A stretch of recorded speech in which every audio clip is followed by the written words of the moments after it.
The Atlantic was black and cold, blanketed in fog. Aboard the USS Fanning, Coxswain Daniel David Loomis scanned the endless gray horizon. Every ripple could mean death. Somewhere below, unseen hunters prowled, the German U-boats.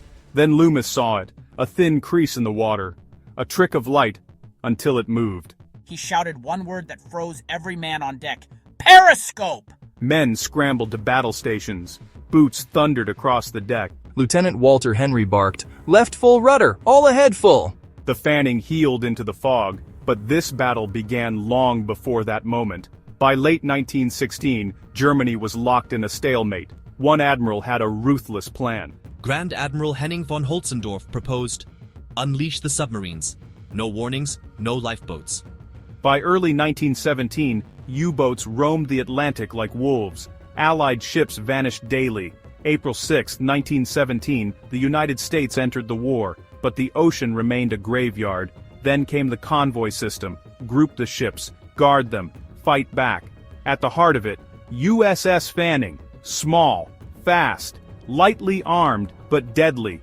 Her weapons, steel drums packed with TNT and ash cans, they called them. Across the sea, U-58 stalked the convoy. Silent, patient, ready. Captain Amberger's target, the Welshman, a cargo ship heavy with British supplies. Back on the Fanning, the fog thickened. Loomis kept searching. Then, movement. Periscope! Again, Loomis called it. No one hesitated. Lieutenant Henry swung the ship hard. Captain Carpenter called for depth charges. The first charge rolled into the sea and exploded. Lights flickered, pipes burst, the hull screamed. The sub plunged past its limit. Amberger ordered the tanks blown, anything to survive. U-58 broke the waves, crippled. The destroyer Nicholson spotted her. Another charge exploded, lifting the sub clear out of the water. German sailors scrambled up, hands raised. The battle was over. In just 15 minutes, the Atlantic was freezing. 2 Americans dove in to save drifting men. 38 Germans were rescued, 2 lost to the cold. The crew handed them coffee and blankets. As the Fanning returned, the prisoners offered 3 cheers for their enemies.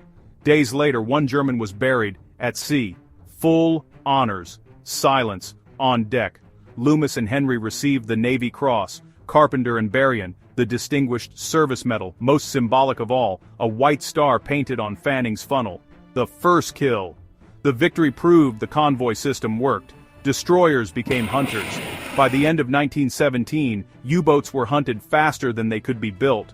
Germany's gamble had failed. The hunter was now the hunted. And at the center, 1 sailor's sharp eyes, aboard the Fanning. In the cold Atlantic, where steel met courage, naval warfare was changed forever.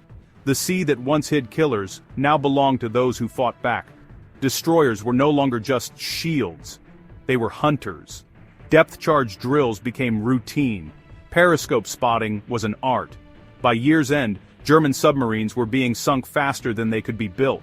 The Empire's strategy had failed. The Atlantic was no longer theirs. The convoy system worked, teamwork worked, vigilance worked, and it began with 1 sailor's eyes on a gray morning.